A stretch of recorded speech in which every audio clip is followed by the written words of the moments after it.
ونصلي ونسلم على رسوله الكريم سبحان الله.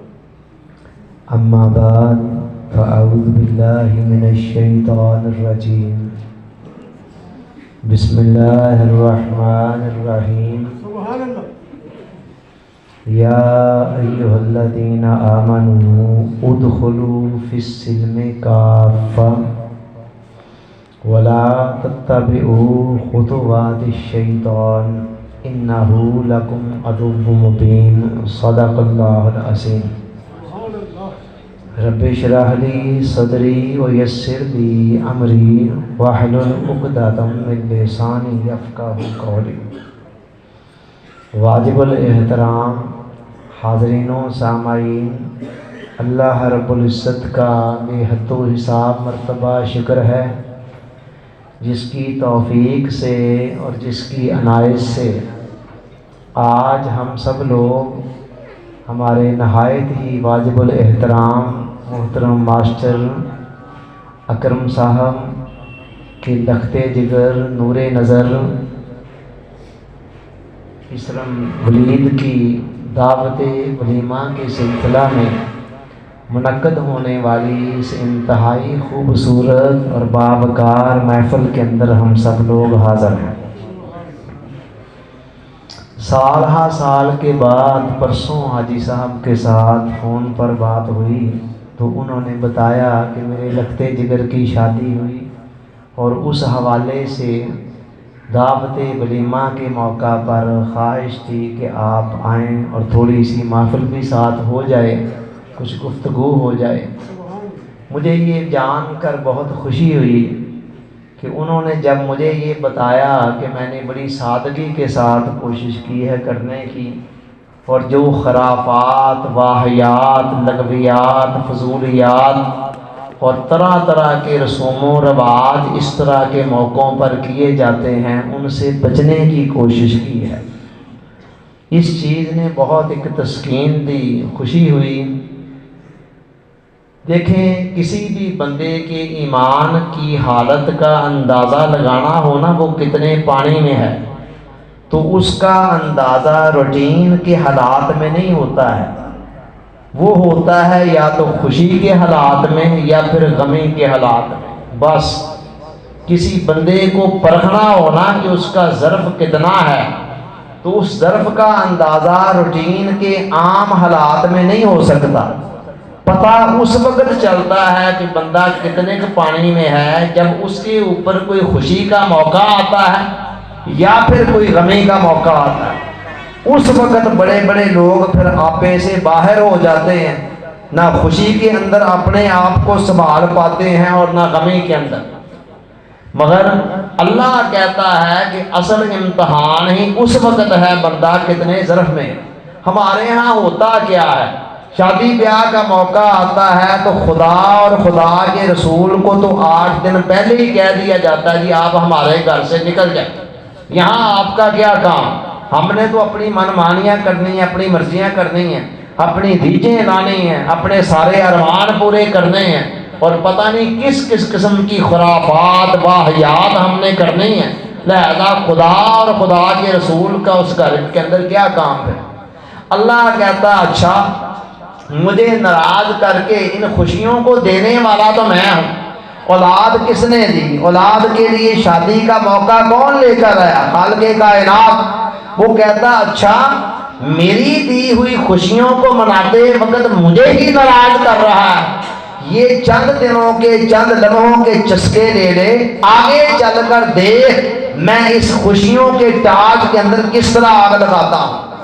نتیجہ کیا نکلتا ہے؟ بڑے دھوم دھڑکے سے شادیاں ہوتی ہیں اور بڑے بڑے VIP قسم کے کارڈ بنتے ہیں جن پر لکھا جاتا ہے شادی خانہ آبادی.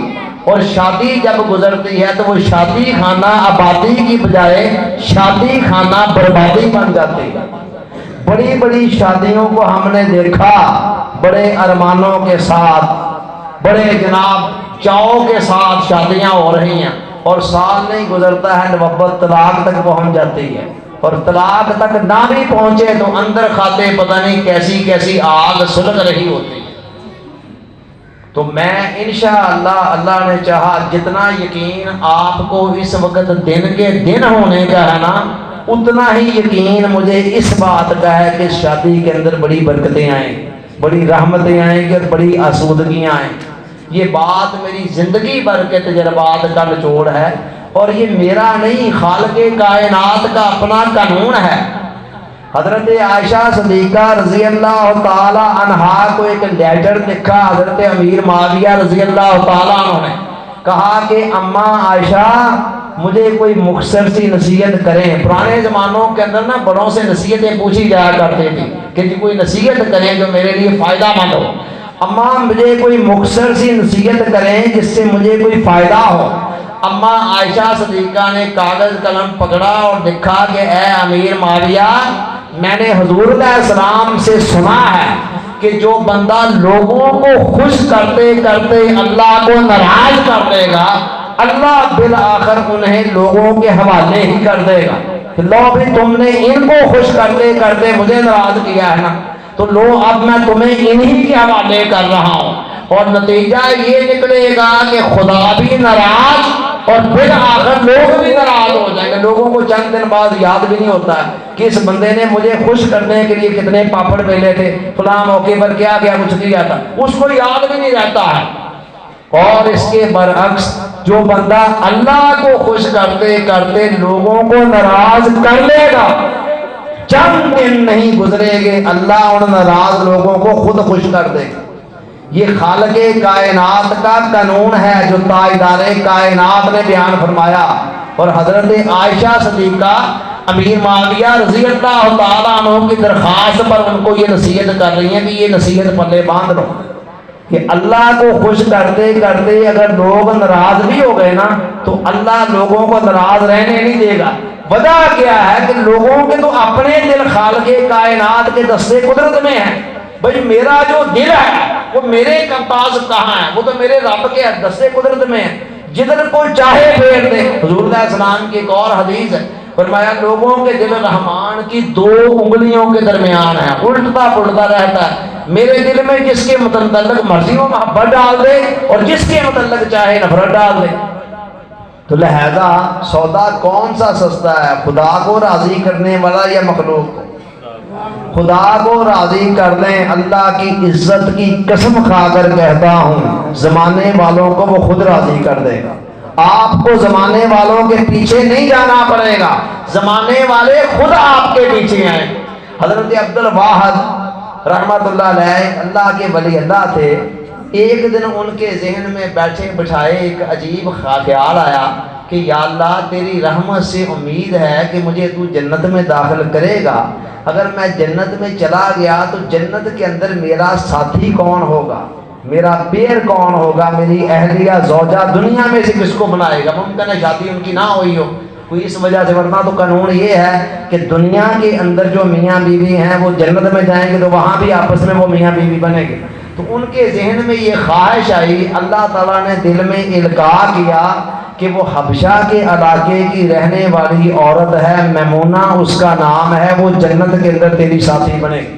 اب بات جب یہاں تک پہنچی تو آگے خیال آیا کہ میں دیکھوں تو صحیح وہ خاتون ہے کون، کیا وصف ہے اس کے اندر، کیا خوبیاں ہیں اس کے اندر، کیا باتیں ہیں کہ اللہ تعالیٰ نے اس کو میرے لیے سلیکٹ کیا ہے۔ لو جی بولے پلے زمانے تھے، پوچھتے پچھاتے چلے گئے، حبشہ پہنچ گئے اور حبشہ جا کر پوچھا کہ یہاں میمونہ نام کی کوئی خاتون رہتی ہے؟ لوگوں نے کہا وہ سادہ زمانے تھے نا، آج کے دور میں یہاں اگر کوئی پوچھے تو کہاں پتہ چلتا ہے شہروں کے اندر، لاہور میں تو ویسے کہیں پتہ چلے گا۔ لوگوں نے کہا کہ ہاں ایک ہے صحیح عورت ہے، مگر وہ تو بڑی سیدھی سادی سی عورت ہے، ایسے ہی کبھی ہنسنا شروع کر دیتی ہے، کبھی سنجیدہ ہو جاتی ہے۔ تو انہوں نے کہا جی وہ ہے کہاں؟ انہوں نے کہا جی وہ جنگل کے اندر ادھر بکریاں چراتی ہیں، ادھر جائیں دیکھیں کہیں نظر آ جائیں گی آپ کو بکریاں چراتی ہوئی۔ حضرت عبد الواحد جب وہاں پہنچے تو دیکھا کہ ایک خاتون نماز پڑھ رہی ہے اور پاس اس کی بھیڑیاں بکریاں بیٹھی ہوئی ہیں اور بھیڑیے ان کی رکھوالی کے لیے بیٹھے ہوئے، بکریاں بیٹھی ہیں اور ارد گرد بھیڑیے بیٹھے ہیں۔ بھیڑیے کیا کرتے ہیں؟ بکریوں کی رکھوالی کرتے ہیں، ان کو کھا جاتے ہیں، ان کی رکھوالی کے لیے بیٹھی ہوئی۔ بڑے حیران، بھئی یہ عجیب ہی ماجرا ہے، محترمہ میمونہ صاحب کی بکریاں جن کی بھیڑیے رکھوالی کر رہے ہیں. بھیڑیوں کا کام بکریوں کو کھانا ہے، رکھوالی کرنا. خیر کہتے اچھا سلام پھیرتی ہیں. پوچھتا ہوں سلام پھیر کر تو کہنے لگی کہ عبد الواحد ملاقات کی جگہ تو اللہ تعالیٰ نے جنت میں رکھی ہوئی تھی، آپ دنیا میں ہی آ گئے ہیں ملنے کے لیے. کہتے اچھا آپ نے پہچان لیا مجھے؟ کہتی جو خدا کو پہچان لیتا ہے نا پھر کوئی بھی اس سے اجنبی نہیں رہتا ہے. تو خدا کو پہچاننے کے بعد آپ کو پہچاننا کون سا مشکل. کہتے اچھا محترمہ یہ ایک سوال کا جواب تو دیں کہ یہ اتنے شریف بھیڑیے کہاں سے آ گئے ہیں آپ کے علاقے میں کہ جو بکریوں کی رکھوالی کر رہے ہیں، راکھی کر رہے ہیں؟ ان کا تو کام تھا بکریوں کو کھانا، چیر پھاڑ کرنا. انہوں نے مسکرا کر کہا کہ جس دن سے میں نے خدا کے ساتھ صلح کر لی ہوئی ہے نا، اس دن سے اللہ تعالیٰ نے میری بکریوں کی بھیڑیوں کے ساتھ صلح کرا دی ہوئی ہے. آپ ایک دفعہ خدا کے ساتھ صلح کر کے دیکھیں، سارے زمانے سے وہ آپ کی صلح خود کرا دے. ہم زمانے والوں کے تانوں سے ڈر ڈر کر زندگی گزارتے ہیں کہ یار زمانے والے انج کر لیا تو انج نہ ہو جائے، انج کر لیا تو انج نہ ہو جائے، یہ کیا تو لوگ کیا کہیں گے، وہ کیا تو لوگ کیا کہیں گے. لوگ پھر بھی باز نہیں آتے. ہمیں کس دن پتا چلنا ہے کہ لوگوں کے جو اپنے دل ہیں وہ خالق کائنات کی مٹھی میں ہیں، جدھر چاہتا ہے ان کو پھیر دیتا ہے. تو لہذا اس کو راضی کرنے کی کوشش کریں تو باقی لوگوں کو، زمانے والوں کو خود راضی کر دیں. چلیں یہ تو ایک تمہیدی گفتگو ابتدائی ہو گئی. اب ہم آگے چلتے ہیں. قرآن کی جس آیت کریمہ کو میں نے تلاوت کیا اس میں اللہ رب العزت نے ارشاد فرمایا یا ایھا الذین آمنوا، اے ایمان والو، ادخلوا فی السلم کافہ.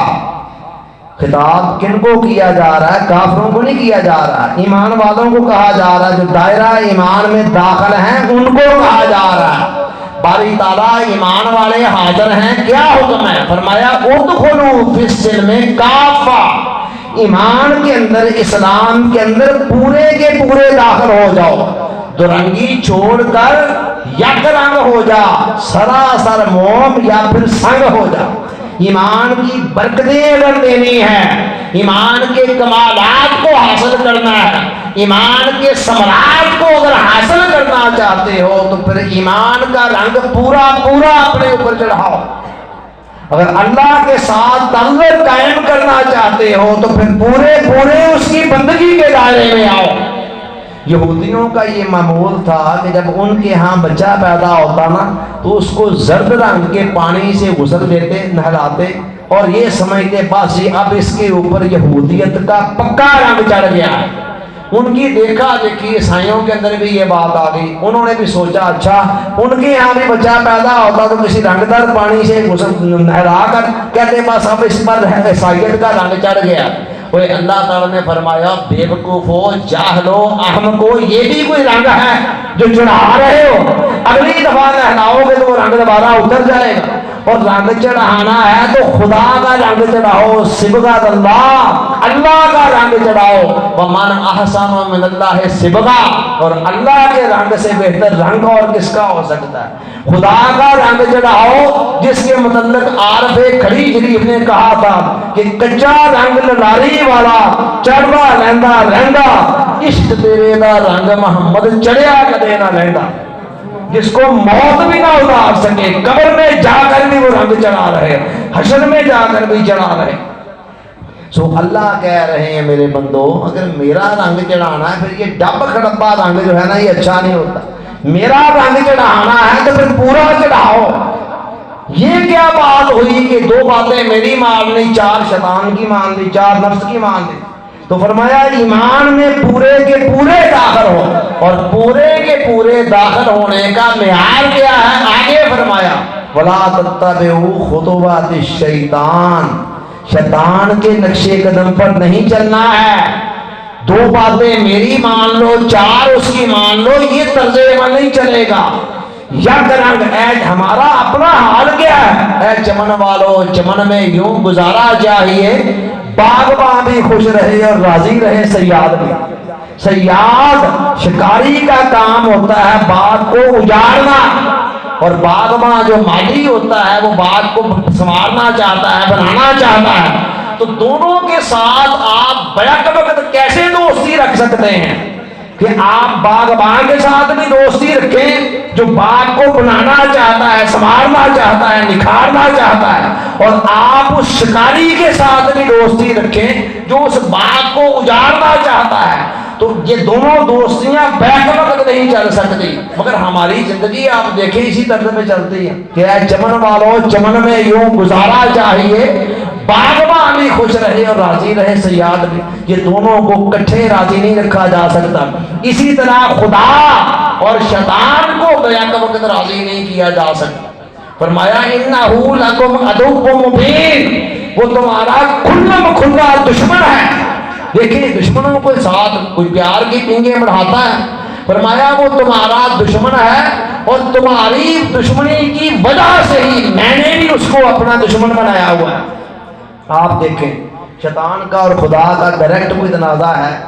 ایمان سے سوچیں ذرا ایک لمحے کے لیے، کوئی تنازع؟ اللہ شیطان نے کہا باری تعالیٰ تو مجھے بتا کتنے سجدے تجھے کرنے ہیں، میں کرتا چلا جاتا ہوں، کب سے تجھے سجدے کر رہا ہوں۔ مسئلہ تو یہ ہے کہ یہ انسان کو کیوں کہہ رہا ہے سجدہ کر؟ اللہ تعالیٰ نے کہا نہیں اسے کرنا ہوگا، اس نے کہا میں نہیں کرتا، لو جی یہاں سے پڈا بن گیا۔ اور کوئی تنازع مجھے بتا دے خدا اور شیطان کا؟ شیطان نے خدا کے سجدے سے کبھی انکار نہیں کیا، آدم علیہ السلام کو سجدہ کرنے سے انکار کیا، تو تنازع تو سارا ہماری وجہ سے بنا، اور ہماری وجہ سے وہ ہمارا دشمن بن گیا۔ خدا نے کہا فخرج دفع ہو جا، نکل جاؤ ہماری جنت سے باہر۔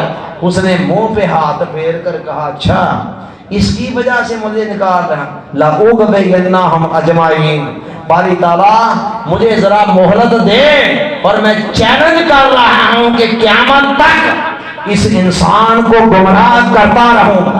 اور آگے حدیث قدسی میں آتا، حدیث پاک میں آتا ہے کہ شیطان نے کہا کہ یا رب وَبِعِزَّتِ کا، اے رب تیری عزت کی قسم، تیری عزت کی قسم، لا ابرح، میں اس وقت تک ان کو گمراہ کرتا رہوں گا، ما دامت ارواحهم فی اجسادہم، جب تک ان کی روحیں ان کے جسموں کے اندر موجود رہیں تب تک میں ان کو گمراہ کرتا رہوں گا۔ یعنی جب تک ان کی سانسیں چلتی رہیں گی، ان کی روحیں ان کے جسموں میں موجود ہوں گی، تب تک ان کا پیچھا نہیں چھوڑوں گا۔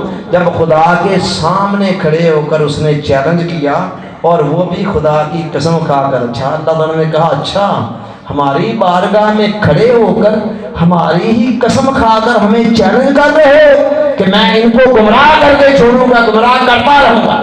اللہ نے کہا تو ایک قسم کھا رہا ہے، میں جواباً 3 قسمیں کھا کر میرا اعلان بھی سن۔ فرمایا وَبِعِزَّتِي، مجھے میری عزت کی قسم، خدا نے کہا، وَجَلَالِي، اور میری جلالت کی قسم، وَارْتِفَاعِ مَكَانِي، اور میری رفعت شان کی قسم، میں کیا کروں گا جب تک میرے بندے توبہ کرتے رہیں گے، معافی مانگتے رہیں گے، میں بھی ان کو معاف کرتا رہوں گا۔ لا ازال استغفر لهم ما استغفرونی، جب تک مجھ سے توبہ کرتے رہیں گے، پہاڑوں جیسے گناہ کر کے آ جائیں گے، اور آ کر بندہ کہے گا یا اللہ مجھے معاف کر دے، میں یہ نہیں کہوں گا اتنے سارے گناہ کر کے معافی مانگنے آ گیا، اب مجھے معاف کر، میں معاف کرتا رہوں۔ ادھر شیطان کو اللہ نے یہ کہا، اور ادھر ہمیں کیا کہا؟ اپنے حبیب کی وساطت سے فرمایا قل یا عبادی الذین اسرفوا علی انفسہم، میرے حبیب اپنی زبانیں برحق سے فرما دے ان بندوں کو، بندے میرے ہیں، تیری زبان سے ان تک یہ اعلان پہنچانا چاہتا ہوں کہ لا تقنطوا من رحمت اللہ، جتنے بھی گناہ کر چکے ہوں، جتنے بھی ظلم اپنی جانوں پر کر چکے ہو، پھر بھی میری رحمت سے مایوس نہیں ہونا۔ ان اللہ یغفر الذنوب جميعا، میں سارے کے سارے گناہوں کو معاف کر دوں، اس لیے کہ جو میری رحمت ہے تمہارے جتنے بھی گناہ ہیں ان سب پر حاوی۔ تو حاضرین محترم، وہ کہہ رہا ہے کہ اگر ایمان کی برکتوں کو لینا ہے، ایمان کے ثمرات کو لینا ہے، تو پھر ادخلوا فی السلم کافہ، اسلام کے اندر، ایمان کے اندر پورے کے پورے داخل ہو، اب پورے کے پورے داخل ہونے کا مطلب کیا ہے؟ یہ دیکھیے، یہ پانی کا آدھا گلاس ہے، فرض کریں یہ پورا گلاس ہے، اس گلاس کے اندر اگر پتھر کا ایک ٹکڑا ڈال دیا جائے تو کیا ہوگا؟ وہ پتھر کا ٹکڑا کیا کرے گا؟ ایک سائڈ پہ جا کر کہیں لگ کر بیٹھ جائے گا نا، باقی پانی ویسے کا ویسے ہی آپ کو نظر آ رہا ہوگا، ایسے ہی ہے نا۔ اور اسی گلاس کے اندر اگر رنگ کی ایک پڑیا ڈال دی جائے، رنگ کی کوئی رنگ، سرخ ہے، سبز ہے، زرد ہے، رنگ کی پڑیا ڈال دی جائے، اتنا اگر رنگ پیسا ہوا ڈال دیا جائے، کیا وہ بھی ایک کونے میں جا کر بیٹھ جائے گا؟ تجربہ کیا کہتا ہے، مشاہدہ کیا کہتا ہے؟ وہ کونے میں جا کر نہیں بیٹھے گا، پورے پانی کے گلاس کے اندر گھل مل جائے گا۔ آپ ایک قطرہ باہر نکالیں گے، اس قطرے کے اندر بھی وہ رنگ ہوگا، دوسرا نکالیں گے اس میں بھی، 100 قطرے نکالیں، ہر قطرے کے اندر وہ رنگ شامل ہوگا۔ تو اسلام انسان کی زندگی کے اندر پتھر کے اس ٹکڑے کی طرح ایک کونے میں لگ کر بیٹھ جائے کہ بندہ مسجد میں آئے خدا کا بندہ بن جائے، اپنی بندگی کا اقرار کر رہا ہو، اور باہر تجارت کی منڈیوں میں آئے وہاں اپنے نفس اور شیطان کا بندہ بن جائے، وہاں دکھائی نہ دے کہ وہ بندہ مومن ہے یا بندہ کافر ہے، وہاں جھوٹ بول رہا ہو، فریب کر رہا ہو، فراڈ کر رہا ہو، ظلم کر رہا ہو، زیادتیاں کر رہا ہو، 2 نمبریاں کر رہا ہو۔ تو جو اسلام اس طرح پانی کے اندر پتھر کے ٹکڑے کی طرح زندگی کے ایک حصے تک سمٹ کر آ جائے، وہ 2 نمبر اسلام ہے، ادھورا ایمان ہے۔ اور جو ایمان رنگ کی طرح انسان کی پوری زندگی کے اندر شامل ہو جائے کہ بندہ جہاں بھی جائے اس کے ایک ایک قول سے اور ایک ایک فعل سے یہ پتہ چل رہا ہو کہ یہ اللہ کا بندہ ہے، وہ جینیون اسلام ہے۔ یہ ہے وہ اسلام اور ایمان جو خدا کو مطلوب ہے۔ ہمارا حال یہ ہے کہ ہم نمائشی قسم کے چند اعمال کر کے اور باقی ساری زندگی نفس اور شیطان کی غلامی میں گزار کر اپنے آپ کو سمجھتے ہیں کہ ہم بہت بڑے دیندار ہیں۔ یہ خوشگمانیاں کس کو دھوکہ دے رہے ہیں؟ اپنے آپ کو، کسی اور کو نہیں۔ خدا کو کون دھوکہ دے سکتا ہے؟ اسے پتا ہے ہمارا اصل کردار کیا ہے۔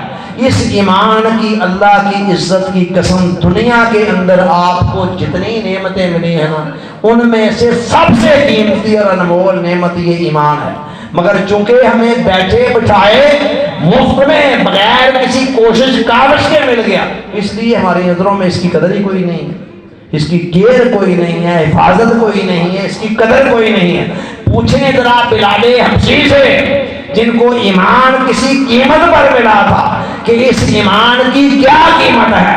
ان کا جو مالک تھا امیہ، وہ کیا کہہ رہا تھا؟ صرف اتنا ہی کہہ رہا تھا نا کہ ایمان کو چھوڑ دے، کوئی تکلیف نہیں ہے۔ گرم ریت کی اوپر لٹایا جا رہا ہے، اوپر گرم پتھر کو رکھا جا رہا ہے، اور اس وقت بھی احد احد کے نعرے بلند ہو رہے ہیں، اس لیے کہ حضرت بلال کو جو ایمان ملا تھا وہ کسی قیمت پر ملا تھا، سوچ بچار کر کے ملا تھا، بیٹھے بٹھائے نہیں ہوا تھا کہ وہ پیدا ہوئے اور دائیں کان میں اذان اور بائیں میں اقامت کہہ کر بتا دیا گیا کہ یو آر مسلم، آپ ایک مسلمان ہیں۔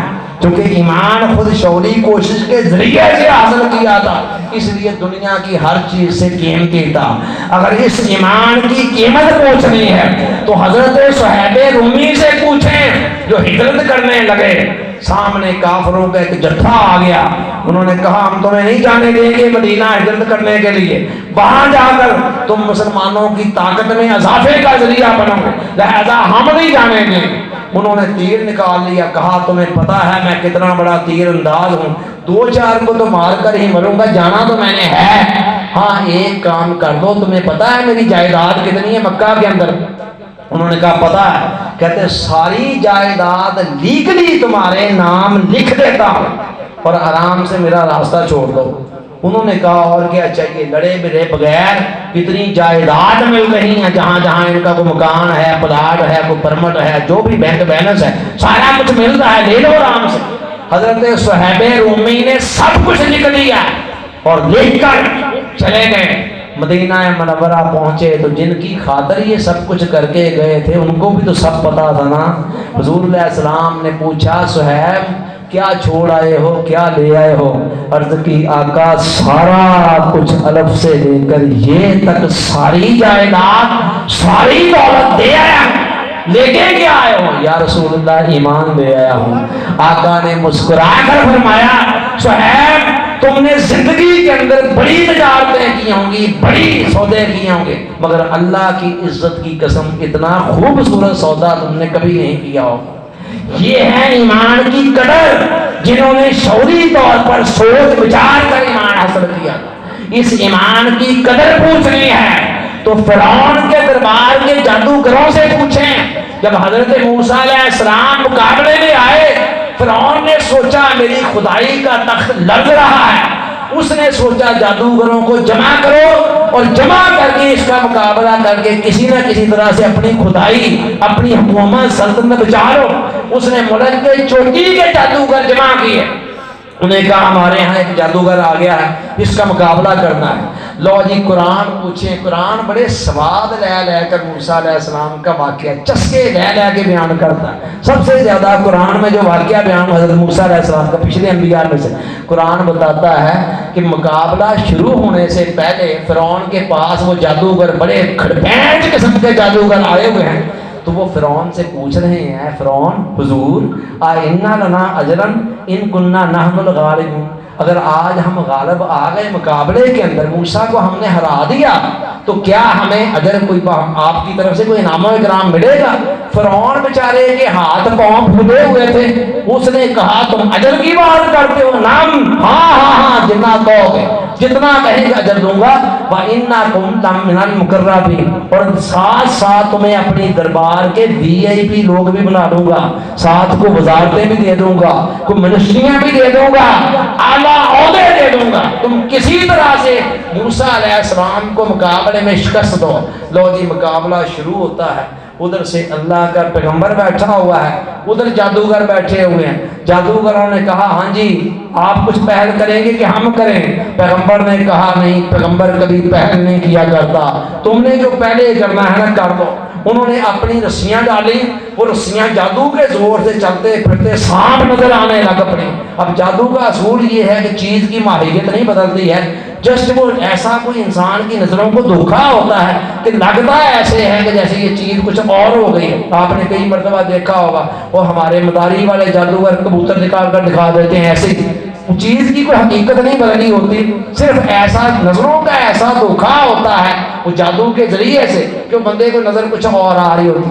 اب تھی تو وہ رسیاں ہی جو انہوں نے پھینکی تھی جادوگروں نے، لیکن وہ چلتے پھرتے سانپ نظر آنے لگی۔ جب یہ منظر دیکھا، سارا دربار دیکھ رہا، اللہ نے کہا اے حق کے پرستار اٹھ، اور باطل کے خوشی سے تمتماتے ہوئے چہرے پر زناٹے کا وہ چھن سید کر کہ اس کا سارا خمار اتر جائے۔ موسیٰ علیہ السلام اٹھتے ہیں، وہ اپنا عصا پھینکتے ہیں، وہ عصا دیکھتے دیکھتے اژدہا بنتا ہے، اور اژدہا بن کر دیکھتے ہی دیکھتے سارے سانپوں کو نگل جاتا ہے، ختم کر دیتا ہے۔ اب جو بندہ جس فیلڈ کا ماہر ہوتا ہے نا، اسے اس فیلڈ کی حدود و قیود کا پورا علم ہوتا ہے، چنانچہ وہ فوراً سمجھ گئے کہ یہ معاملہ جادو کا نہیں ہے، یہ معاملہ واقعی پیغمبری کا ہے۔ انہوں نے فوراً کہا اے موسیٰ ہم آپ کے رب پر ایمان لاتے ہیں۔ فرعون کے پاؤں کے تلے سے زمین نکل گئی کہ یہ تو وہ جادوگر ہیں جن کو بڑی چھان بین سے میں نے پورے ملک سے جمع کیا تھا، اور یہ موسیٰ علیہ السلام پر ایمان لے آئے، میرا تخت اب کہاں بچے گا؟ میری خدائی کے جھوٹے دعووں کا کیا بنے؟ فرعون نے ساتھ ہی پیدرا بدلا، وہ کہتا میری مرضی کے بغیر تم ایمان لے آؤ، تم سارے آپس میں ملے ہوئے ہو، دیکھو اب میں تمہیں سزا کیا دیتا ہوں، میں سزا تمہیں یہ دوں گا، تمہارے ہاتھوں اور پاؤں کو مخالف سمتوں سے کٹواؤں گا، یعنی ایک طرف کی ٹانگ کٹواؤں گا، دوسری طرف کا ہاتھ بازو، پھر اس طرف کی ٹانگ، پھر اس طرف کا بازو، اس کے بعد تمہیں سولی دوں گا، سولی پہ چڑھاؤں گا، تمہاری جان لے لوں گا، ختم کر دوں گا۔ اب پہلے ہاتھ اور پاؤں کیوں کٹوانے ہیں؟ اصل مقصد تو بندے کو مارنا ہی ہے نا، تو پھر ہاتھ اور پاؤں کو کٹوانے کا مقصد کیا ہے؟ مقصد یہ ہے کہ تڑپا تڑپا کر ماروں گا، اچانک نہیں مار دوں گا، تڑپا تڑپا کر جب ایک ہاتھ کٹ رہا ہو اس کی الگ سے درد تکلیف ہوگی، پھر یہ ٹانگ کٹ رہی ہو اس کی الگ سے درد تکلیف، پھر اس ہاتھ کی الگ سے، پھر اس کی الگ سے، اس کے بعد سولی پر چڑھنے کی تکلیف الگ سے۔ اتنے دھمکیاں جب فرعون نے دیں تو قرآن سے پوچھیں ذرا قرآن کیا کہتا ہے کہ جادوگروں نے فرعون کی آنکھوں میں آنکھیں ڈال کر کہا فقد ما انت قاب انما تقدی فی ہذہ الحیات الدنیا۔ فرعون کیا جواب رہا ہے میں یہ کر دوں گا وہ کر دوں گا ایسے کر، یہ وہی جادوگر ہیں جو چند لمحے پہلے فرعون کی طرف للچائی ہوئی نظروں سے دیکھتے ہوئے کہہ رہے ہیں حضور اگر ہم مقابلے میں جیت گئے، غالب آ گئے، موسیٰ علیہ السلام کو شکست دے دی تو کیا ہمیں کوئی انعام ملے گا؟ تھوڑی دیر پہلے جن کی نظریں فرعون کے انعام و اکرام پر لگی ہوئی ہیں، ایمان جب جینین ان کے اندر آیا، شعوری ایمان آیا، وہی لوگ اسی فرعون کی آنکھوں میں آنکھیں ڈال کر کہہ رہے ہیں فقد ما انت قاد، جو کرنا چاہتا ہے کر دیں، جو حق ہمارے اوپر آشکار ہو گیا ہے اسے اب ہم کسی قیمت پر چھوڑنے کے لیے تیار نہیں۔ یہ ہے وہ جینین ایمان، جب انسان کے اندر آتا ہے تو پھر پتہ نہیں اس کا حال ہی کچھ اور کا اور ہو جاتا ہے، وہ سارے زمانے کے خداؤں کی آنکھوں میں آنکھیں ڈال کر بات کر سکتا، اور پھر ایمان کی صحیح برکتیں بھی انسان کو ملتی ہیں۔ آج ایمان کی برکتیں کہاں ہیں، ثمرات کہاں ہیں؟ برا حال موقع دیارے یہ مسلمان ہیں جنہیں دیکھ کر شرمائے یہود۔ علماء نے کہا بھئی اسلام ایمان پر جب ہم چل ہی بھی رہے ہیں پورے اس کی برکتیں کیسی ملیں؟ برکتیں تو کمال کی ہیں اس ایمان کے اندر، کوئی چل کر تو دیکھے، ڈھونڈنے والوں کو ہم دنیا بھی نہیں دیتے۔ صحابہ کرام کے زمانے میں چند مسلمان تجارت کرنے کے لیے انڈونیشیا چلے گئے۔ انڈونیشیا جب گئے تو وہ کافروں کا ملک تھا، چند لوگوں نے جا کر وہاں دکان کھولی، تبلیغ نہیں کی ہے، خالی تبلیغ کرنے نہیں گئے ہیں، دکان کھولی، اور دکان ان کا اخلاق ایسا تھا، کردار ایسا تھا، دو نمبری نہیں کرنی ہے، کم نہیں تولنا ہے، ظلم نہیں، زیادتی نہیں، خوش اخلاقی، ملن ساری، سچ بول رہے ہیں۔ ایک نے دوسرے کو بتایا، دوسرے نے تیسرے کو، تیسرے نے چوتھے کو، تو سارے ملک کے اندر خبریں پھیل گئیں، تجارت بھی خوب کی، کمائی بھی خوب کی، اور اس کے نتیجے میں انڈونیشیا بھی مسلمان ہو گیا۔ کیا سمجھتے ہیں؟ یہ ہے مسلمانوں کا کردار۔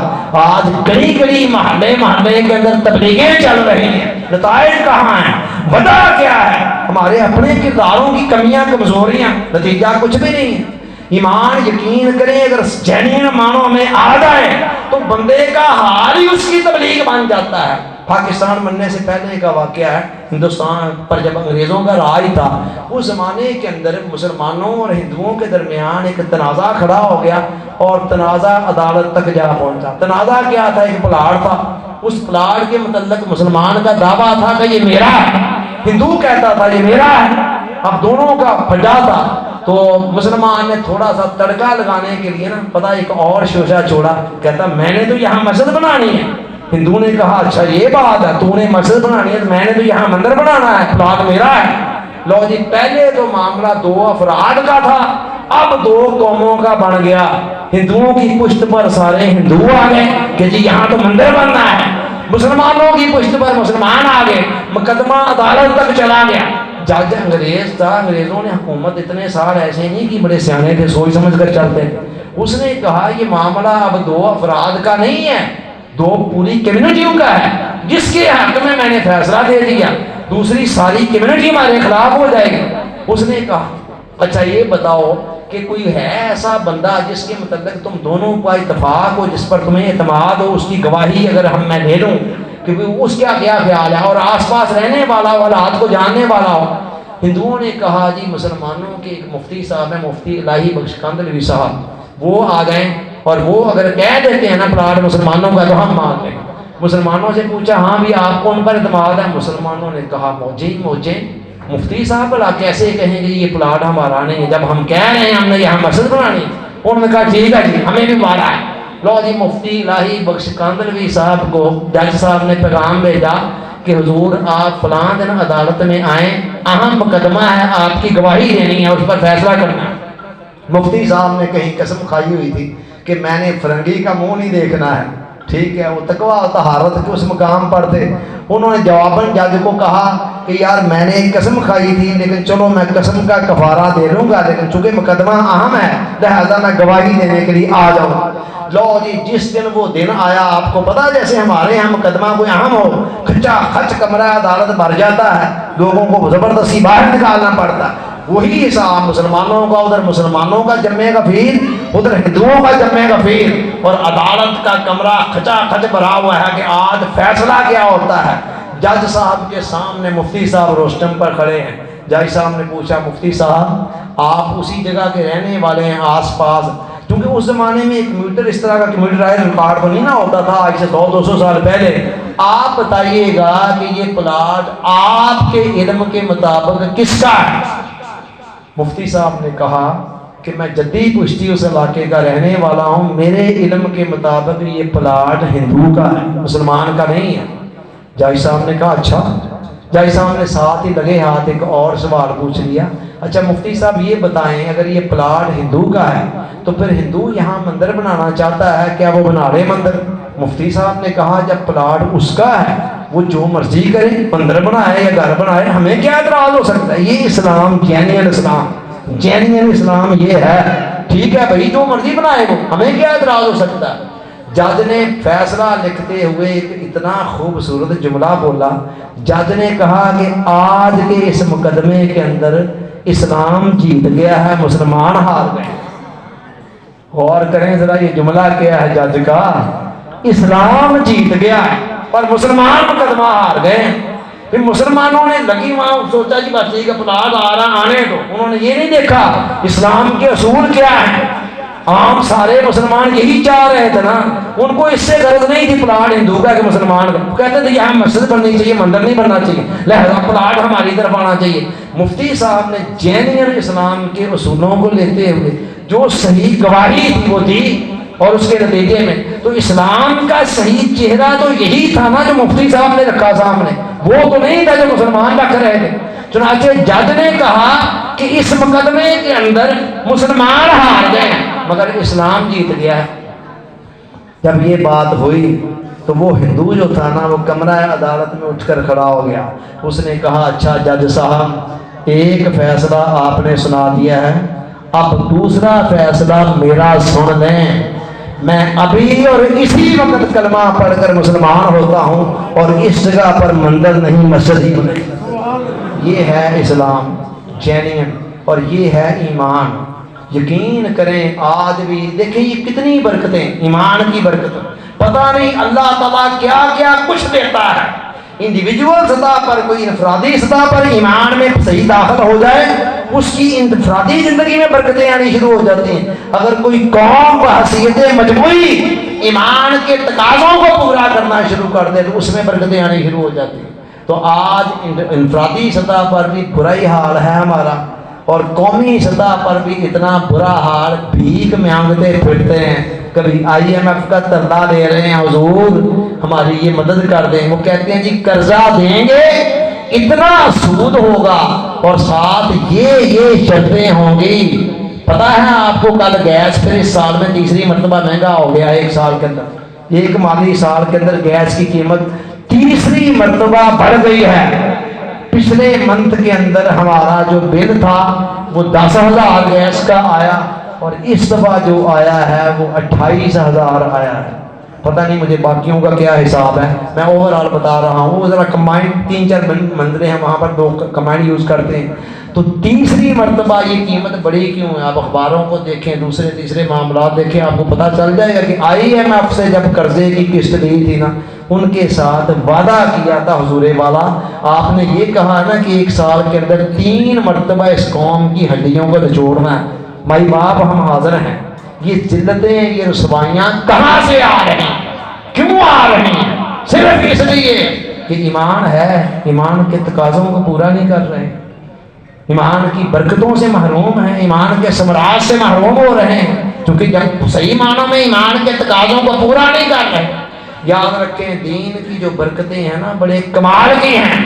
کوئی بندہ چل کر دیکھے تو صحیح.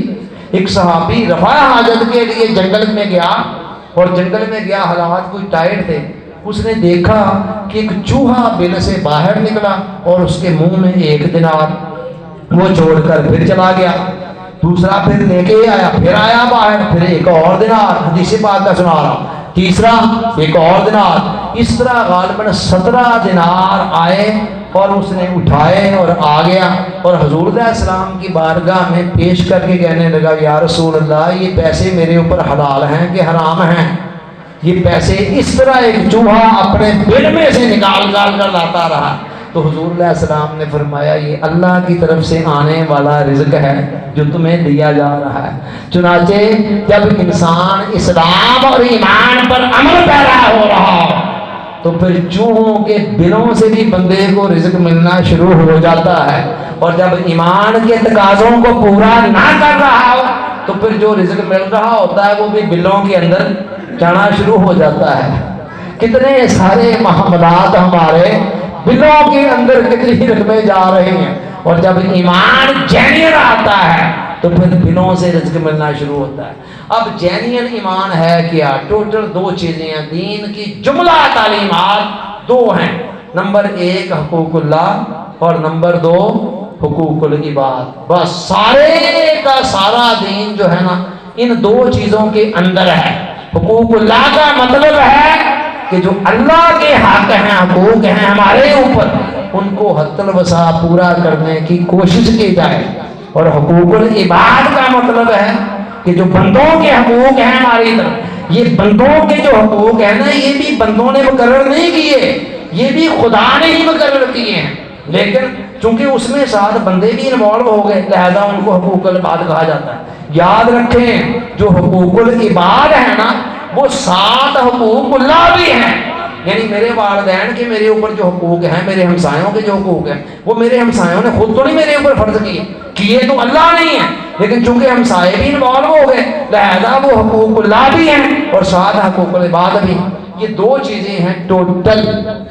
کچھ لوگ حقوق اللہ کے پیچھے اتنا پڑھتے ہیں، حقوق العباد کی پرواہ کوئی نہیں ہے، لمبی لمبی تسبیحیں، حاجی صاحب تہجد بھی پڑھتے ہیں، سارا کچھ کرتے ہیں، لیکن جب دکان پر بیٹھ کے تو چھرا بھی کافی تیز رکھا ہوا ہے، ٹھیک ہے؟ تو اب کیا کریں؟ واصف صاحب کہتے ہیں، واصف علی واصف رحمۃ اللہ علیہ، کہ اگر مسجد محلہ کے اندر نمازیں بھی پڑھی جا رہی ہیں، عبادتیں بھی ہو، انسان کے قلب و باطن کو چینج کر کے رکھ دیتے ہیں، وہ مخلوق خدا کے ساتھ بڑا شفیق ہو جاتا ہے۔ تو حقوق اللہ کو پورا کرنے کا جو کنجی ہے نا وہ بتا رہا ہوں، وہ ہے اللہ کی محبت۔ اللہ کی محبت اگر دل میں آ جائے تو پھر خدا کے حقوق بڑے آرام سکون کے ساتھ پورے ہوتے چلے جاتے ہیں، ورنہ پھر علامہ کہتے ہیں کہ عشق نہ ہو تو شرع و دین متقدہ تصورات، سب کچھ متقدہ تصورات بن کے رہ جاتا ہے۔ اور اللہ کی محبت کہیں دکان سے کسی سے خرید کر نہیں لانی، ہمارے اپنے اندر موجود ہیں۔ دیکھیں محبت کے 3 اسباب ہوتے ہیں دنیا کے اندر، ٹوٹل 3 جن کی وجہ سے محبت بندہ کرتا ہے کسی کو، یا تو کسی کے حسن و جمال کو دیکھ کر محبت کرتا ہے، یا پھر کسی کے فضل و کمال کو، اس کے اندر کو خوبی دیکھ کر، یا پھر کسی کے بذل و نوال کو، اس کا کوئی احسان ہوتا ہے جس بنا پر محبت کرتا ہے۔ چوتھا سبب شاید ہی کوئی ہوگا، 3 سبب ہیں۔ پہلا سبب کیا ہے؟ حسن و جمال، کہندا کی کرا میرا دل آ گیا اور میں اب تو بغیر رہ نہیں سکتا، ٹھیک ہے؟ کیا حسن ہے نا، ایک دیکھا اور دیکھنے کے بعد کہتا بس اس کے بغیر میں رہ نہیں سکتا، لیکن مجھے یہ تو بتائیں کہ کیا حسن کے جو منبع ہیں جو جن کے پر ہم مر مٹتے ہیں، کہتے میں اس کے بغیر رہ نہیں سکتا ہوں، ان کو پیدا کرنے والا کیا ان سے کم حسین ہوگا؟ میاں صاحب نے کیا خوبصورت بات کہی، کہتے ہیں سونی صورت عاشق ہونا اور ایک آدھی جنیائی، اور عاشق ہو تو وہ سونے دے جائیں صورت بنائی۔ دنیا کی فانی مٹنے والی صورتوں پر مرتے ہیں مٹتے ہیں ہم، جس نے بنائی ہوئی ہیں اس کے اپنے حسن کا عالم کیا ہوگا؟ محبت اگر کرنی ہے تو بندہ اس سے کرے۔ مولانا روم کیا خوبصورت بات کرتے ہیں، کہتے ہیں اے دل شکر خوشتر یا آنگے شکر سازت، اے میرے دل تجھے یہ مٹھائی، یہ شکر، یہ مٹھائی، یہ پیزے برگر شوارمے، آج کے زمانے میں یوں کہہ لیں مولانا روم کے زمانے میں یہ پیزے برگر شوارمے روسٹ بروسٹ نہیں تھے، لہذا اس زمانے میں زیادہ زیادہ جو عیاشی ہوتی تھی نا وہ شکر یا مٹھائی تک ہوتی تھی۔ انہوں نے اس کی بات کہی کہ این شرابو این کبابو این شکر، یہ جو کباب ہے، شراب ہے، شکر ہے، کھا کے رنگین استوا نقشی ہے پسر، کہتے ہیں یہ تو ایک رنگین خاک ہے جس کے اوپر پینٹ کر دیا ہوا ہے، اصل میں تو مٹی ہے۔ اور کہتے ہیں اے دل این شکر خوشتر یا آگے شکر سازت، اے دل مجھے بتا تو صحیح، تو مٹھائی کو بہت پسند کرتا ہے لیکن مٹھائی زیادہ میٹھی ہے، یہ اس کو بنانے والا خالق زیادہ میٹھا ہے۔ لہذا آپ اسی طرح بعض لوگ کسی خوبی کی بنا پر کسی سے محبت کرتے ہیں، مثلا آپ دیکھتے ہیں نا کوئی بندہ کرکٹر کے اندر بڑے ٹاپ پہ چلا جائے، اس کے لاکھوں فین پیدا ہو جاتے ہیں، کہتے ہیں جی ہم اس پر مرتے ہیں، جی وہ ہمارا بڑا ہیرو ہے۔ وہ ہیرو کس بنا پر؟ ضروری نہیں اس کی شکل و صورت بھی اچھی ہو، وہ کھیلتا ہے اتنا اچھا ہے، خوبی آ جاتی ہے اس کے اندر کھیل کی، کہتے ہیں اس بنا پر یہ ہم اس کے فین ہیں، یہ ہمارا ہیرو ہے۔ لیکن آپ یہ دیکھیں کہ ساری خوبیوں کا منبع مرکز سرچشمہ کون ہے؟ خدا کی ذات۔ اس نے قرآن کے آغاز میں کہا الحمدللہ رب العالمین، سب تعریفیں، سب خوبیاں، سب صفات اس خالق کے لیے ہیں جو رب ہے سارے جہاں کا۔ اسی طرح بعض لوگ محبت کرتے ہیں، کسی نے میرے اوپر احسان کیا، اس بنا پر مجھے اس سے آٹومیٹکلی محبت ہوتی ہے کہ نہیں ہوتی ہے؟ جو بندہ بھی ہمارے اوپر احسان کرے، والدین کے ساتھ ہمیں اتنی محبت کیوں ہوتی ہے؟ کیونکہ ان کے احسان ہی اتنے زیادہ ہوتے ہیں ہمارے اوپر۔ لیکن مولانا روم پھر شکوہ کرتے ہیں خدا کی طرف سے کہ میرے بندے، خدا کی طرف سے بندے کو کہتے ہیں، خدا کہتا ہے بندے ماں سے تو تجھے بڑی محبت ہے، یہ تو بتا کہ ماؤں کے دلوں کے اندر تمہارے لیے محبت پیدا کس نے کی ہے؟ پیدا کس نے کی ہے؟ اگر خدا ہمارے ماں باپ کے دلوں میں ہمارے لیے محبت پیدا نہ کرتا تو ماں کہتی مجھے کیا مصیبت ہے جی، میں اس کے ساتھ اس کے لیے رات جاگوں۔ اگر اس کے دل میں محبت نہ ہو، محبت اس نے پیدا کی، تو کہتا میری طرف بھی تو دیکھ۔ اور مولانا روم بھی کہتے ہیں اگر کوئی حاجی ہمیں ایک ٹوپی لا کر دے دے نا حج سے اور کہے کہ میں نے یہ ٹوپی بڑی اسپیشل VIP خریدی ہے آپ کے لیے، فلاں جگہ سے خریدی، اس کا ہم 7 بار شکریہ ادا کرتے ہیں۔ مولانا کہتے ہیں بندے کبھی اس کا بھی شکریہ ادا کیا ہے جس نے یہ سر دیا ہے؟ سر اگر اس نے نہ دیا ہوتا تو ٹوپی کیا کام کرتی، ہمارے کس کام آتی؟ اسی طرح آپ غور کریں، کوئی ہمارے نوجوان بیٹے کو کسی اچھی نوکری پہ لگوا دیں، ساری زندگی کے لیے اس کا شکریہ ادا کرتے ہیں، اس کے ممنون ہوتے ہیں کہ اس نے ہمارے بیٹے کو نوکری پہ لگوایا، مگر جس خدا نے بیٹا دیا ہے اس کا کتنا شکریہ ادا کرتے ہیں، اس پر بھی غور کریں۔ تو ایک اللہ کی محبت کہیں سے لینے نہیں جانی، محبت یعنی اسباب کی بنا پر ہماری فطرت کسی سے محبت کرتے، وہ سارے اسباب خدا میں موجود ہیں، اس کی محبت دل میں موجود ہے، صرف تھوڑا سا پالش کرنے کی ضرورت ہے، آئینے پر گرد پڑ گئی۔ اور دوسرا میں نے بتایا حقوق العباد، حقوق العباد کا کرائیٹیریا حضور علیہ السلام نے یہ دیا، لا یؤمن احدکم حتی یحب لاخیہ ما یحب لنفسہ، لوگوں تم میں سے کوئی شخص اس وقت تک ایمان کے کمال کو نہیں پا سکتا جب تک وہ اپنے مسلمان بھائی کے لیے بھی وہی پسند نہیں کرتا جو اپنے لیے کر رہا ہے۔ یہ ایک چیز آ جائے، جتنے پھٹے فساد رولے آپ کو نظر آ رہے ہیں پورے ملک، سب کے سب اس ایک نقطے کی خلاف ورزی چل رہے ہیں۔ ہر بندے نے اپنے لیے الگ معیار بنایا ہوا ہے اور دوسروں کے لیے الگ، لیتے وقت کوئی اور معیار ہے، دیتے وقت کوئی اور معیار۔ جب میں گاہک بن کر کسی کی دکان پہ جاتا ہوں تو میری خواہش ہے کہ دکاندار مجھ سے جھوٹ نہ بولے، 2 نمبری نہ کرے، سودا کم نہ دے، کوئی اور نقلی مال نہ دے، یہ ہے نا میری خواہش۔ جب میں خود دکاندار بن کر بیٹھ گیا، گاہک آیا، اس وقت میں نے کہنا ہے کہ بس اس کی جیب سے کتنے زیادہ پیسے نکلوائے جا سکتے۔ یہ جو دوہرا معیار ہے یہ تباہ کر رہا ہے سوسائٹی کو اور ہمارے ایمان کو بھی خراب کر رہا ہے۔ لہذا اگر ہمارا یہ ایک چیز آ جائے نا، ہم یہ طے کر دیں کہ ہم نے اپنے دوسروں کے لیے ایگزیکٹلی وہی پسند کرنا ہے جو اپنے لیے، اور اس میں ہماری مجبوری دیکھیں نا، حضور علیہ السلام فرماتے ہیں کہ تم جینین مسلمان بنو گے ہی اس وقت جب تمہارے اندر معیار یہ ہوگا۔ آج تو صورتحال یہ ہے کہ ہر آدمی اپنی غلطیوں کا بہترین وکیل بنا ہوا ہے، فلانا کام تو میں نے اس لیے کیا تھا، فلانا کام تو میں نے اس لیے کیا تھا۔ وکیل بنا ہوا ہے اور دوسروں کی غلطیوں کا بہترین جج بنا ہوا ہے. تم نے یہ کیا، یہ تو بہت ہی برا کیا، تم نے یہ تو بہت غلط کیا. اس سے بڑی بڑی غلطیاں خود کر رہا ہے اور پرواہ کوئی نہیں، اپنی غلطیوں کے لیے صفائیاں پیش کر رہا ہے. یہ فلاں معاملہ ایسے تھا، فلاں معاملہ ایسے تھا، یہ کام میں نے یوں کیا، اور دوسروں کی غلطیوں کا جج بنا ہوا ہے. اور یہی چیز جو دوہرا کردار ہے، معیار ہے، ایمان کی لذتوں اور حلاوتوں سے محروم کیے ہوئے ہیں. اور سب کچھ یہاں سے چل رہے ہیں. ہر آدمی کا اپنے لیے الگ معیار ہے اور دوسرے کے لیے الگ معیار. ذرا سی بات پر ملنا منانا چھوڑ دیتے ہیں. جی میں وہ رشتہ لے کے گیا، انہیں رشتے کا انکار کرتا، لے ہوں میرا وہ مرنا جینا ختم، میرا کی لگتا ہوں وہ میرے جنازے سے نہ آوے ہو، میری چار پائی نو کندھا نہ دے ہو، خبردار. ٹھیک، کوئی کرنے والی باتیں ہیں. کتنا بڑا جرم ہے کوئی کسی عزیز کے ساتھ جس کے ساتھ اللہ نے ہمارا کوئی رشتہ بنایا ہے، اس کو قطع تعلق توڑ دینا. رشتہ خدا کہتا بنایا میں نے تھا، توڑ تو رہا ہے. سنیے ذرا اس جرم کی سزا کیا ہے. اللہ نے فرمایا یضل بہ کثیر یہدی بہ کثیرا. اللہ اس قرآن کے ذریعے سے بہت سے لوگوں کو گمراہ کرتا ہے اور بہت سے لوگوں کو ہدایت دیتا ہے. باری تعالیٰ قرآن کے ذریعے سے بہت سے لوگوں کو گمراہ کرتا ہے. فرمایا ہاں باری تعالیٰ وہ کون لوگ ہیں جن کو گمراہ کرتا ہے. خدا نے جواباً 3 باتیں بیان کی اور 3 میں سے ایک ہے وَيَقْطَعُونَ مَا أَمَرَ اللَّهُ بِهِ أَن يُوصَلَ، کہ جن رشتوں ناتوں کو میں نے بنایا اور میں نے کہا کہ یہ تمہارا چچا ہے، یہ تمہاری ماسی ہے، یہ تمہاری خالہ ہے، یہ تمہاری تائی ہے، یہ بھائی ہے، یہ بھتیجا ہے، یہ رشتے میں نے بنائے، میں نے کہا کہ ان کو قائم رکھنا ہے، وہ ان کو قطع کرتا توڑتا ہے. ایسے لوگ قرآن بھی پڑھتے رہیں ساری زندگی ہدایت سے محروم رہیں. دیکھیں یہ کتنی بڑی بات ہے، کتنی بڑی سزا والی بات ہے. مگر ہم لوگ کیا کرتے ہیں، بس اپنی مرضی. فلانے نے میرے ساتھ صحیح سواد نہ میں پوچھے آنے تھے جی میں وہ گھر گیا سا، میں آج تو بات کی لین جانا جی، بس میرا آج تو بات کی لگتا ہوں، میرے لیے مر گیا. چھوٹی چھوٹی باتوں پر یہ سب کچھ ہوتا ہے کہ نہیں ہوتا ہماری سوسائٹی میں، سماج میں. اس سے بڑی جہالت کیا ہے.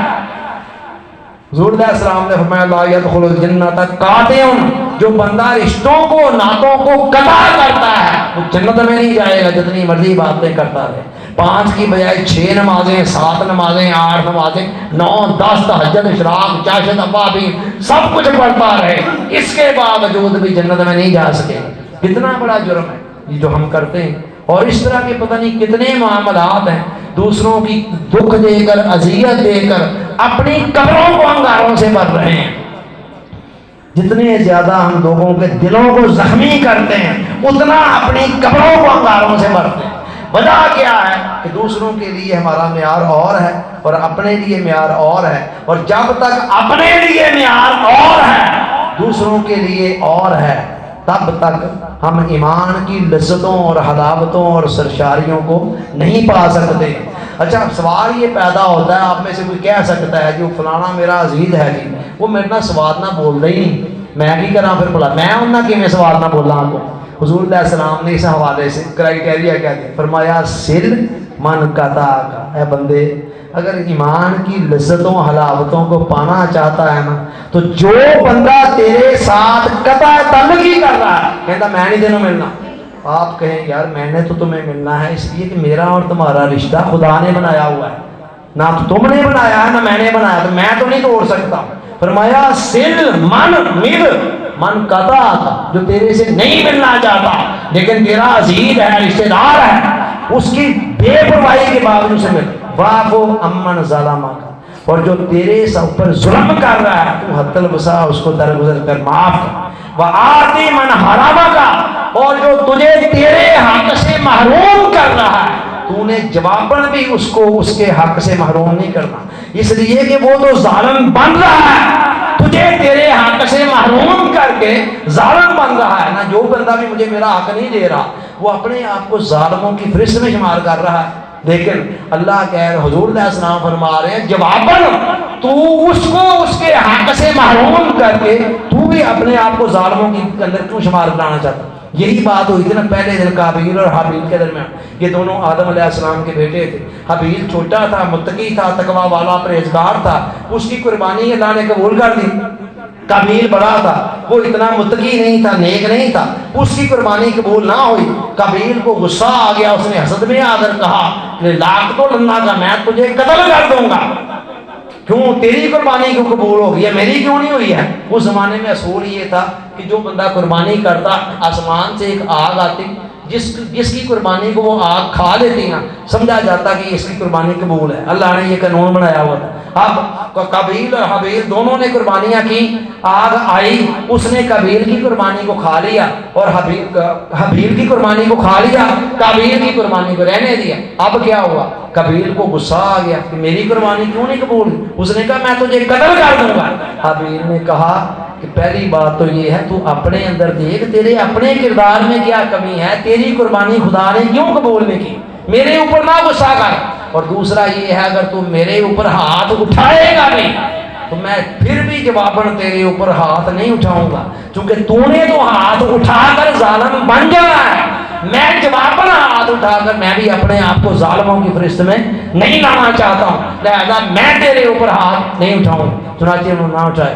یہی طریقہ کار اولیاء کا، صلحاء کا، انبیاء کا چلا آ رہا ہے. حضرت عائشہ صدیقہ رضی اللہ تعالیٰ عنہا فرماتی ومن تقم رسول اللہ صلی اللہ علیہ وسلم نے نفس ہی قطو، حضور علیہ السلام نے اپنی 63 سالہ زندگی کے اندر کہ کسی نے حضور علیہ السلام کے ساتھ کوئی ظلم کو زیادتی کی ہو اور حضور علیہ السلام کو جب موقع ملا ہو تو آپ نے اس سے انتقام لے لیا، کبھی نہیں لیا، ہمیشہ اپنی ذات کے لیے معاف کرتے رہے. اور دوسری طرف کئی لوگوں کے لیے سزائیں سنائی گئیں کہ فلانے کو اتنے کوڑے مار دو، ٹھیک ہے، وہ کیا تھا؟ وہ اپنی ذات کے لیے نہیں تھا، وہ اللہ کے دین کے لیے تھا.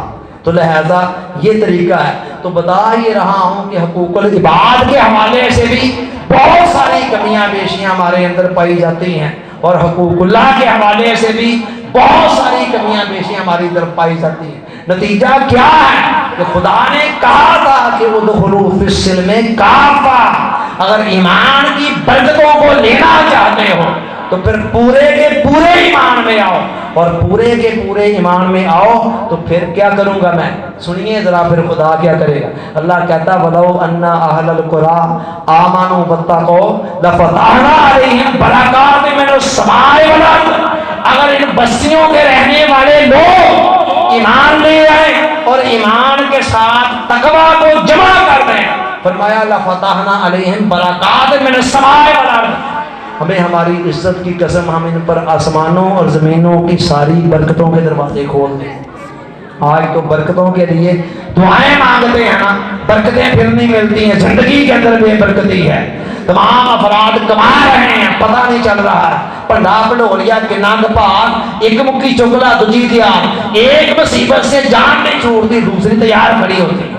یہ اتنی ساری مصیبتیں کہاں سے آ رہی ہیں؟ قرآن نے کہا وما اصابکم من مصیبت فبما کسبت ایدیکم. لوگوں جتنی مصیبتیں، دکھ، تکلیف، بیماریاں تمہیں آ رہی ہیں، یہ ساری کی ساری تمہارے اپنے ہاتھوں کی کمائی کا نتیجہ ہے. لہذا یہ ہمیں نہ الزام دو کہ یہ ہمارے اوپر اتنی مصیبتیں کیوں. ذرا اپنے اعمال کا جائزہ لو، جو تمہارے اعمال ہیں اسی کے مطابق تمہیں ڈیل کیا جا رہا ہے. یاد رکھیں سیانوں نے کہا کہ دریا میں رہنا ہو تو مگرمچھ کے ساتھ بیر نہیں رکھتے. دریا میں رہنا ہونا تو مگرمچھ کے ساتھ بیر رکھنا اچھا نہیں ہوتا. اسی طرح اگر خدا کی دنیا میں رہنا ہے تو پھر خدا کے ساتھ بیر رکھنا، خدا کے ساتھ لڑائی جھگڑا رکھیں گے. بڑے اور چھوٹے کی لڑائی کے اندر ہمیشہ نقصان کس کا ہوتا ہے؟ چھوٹے کا. بڑے کا ہوتا ہے چھوٹے کا. جب بھی کسی بڑے اور چھوٹے نے لڑنا ہے تو بہتر یہ ہے خدا کے ساتھ صلح کر لیں. اور دنیا کا آسان ترین طریقہ خدا کے ساتھ صلح کرنا ہے. جب آپ نے خدا سے کہنا ہے یا اللہ، اللہ نے نہیں دیکھنا کہ بندہ کون ہے کیا، اس نے کہا لبیک یا عبدی، میرے بندے بول کیا کہتا ہے. آپ کہتے ہیں یا اللہ سوری، اللہ سوری مجھ سے غلطی ہوگی. اللہ کہتا ہے اٹس اوکے، ٹھیک ہے، اٹس اوکے. تو اللہ اسی وقت کہتا ہے اٹس اوکے، ٹھیک ہے. دنیا کا آسان ترین کام اللہ کے ساتھ صلح کرنا ہے۔ آخری بات جو کرنی چاہ رہا ہوں، میاں محمد بخش صاحب کھڑی شریف والے کیا خوبصورت بات کر گئے، کہتے ہیں لکھ ہزار بہار حسن دی، لکھ ہزار بہار حسن دی، اندر خاک سمانے اجئی پریت لگا محمد، جگ میں روے کہانی۔ مرنا تو ہے ایک دن، یہ جتنی مرضی اچھی صورت ہے مٹی میں مل جائے گی۔ کہتے ہیں کوئی ایسا کام کر کے جاؤ کہ جگ کی اوپر کہانی چھوڑ کر جاؤ۔ مجھے 1 گھنٹے کا حکم ملا تھا ہمارے ماسٹر اکرم صاحب کی طرف سے، اصول زندگی بھر کا یہ ہے، نہ 1 منٹ زائد نہ 1 منٹ کم، پورا 1 گھنٹہ ہو گیا ہے۔ وما علینا الا البلاغ۔ دعائیں خیر کریں یا کچھ اور حکم ہے؟ علامہ صاحب ادھر آئے نا آگے، علامہ عبدالعزیز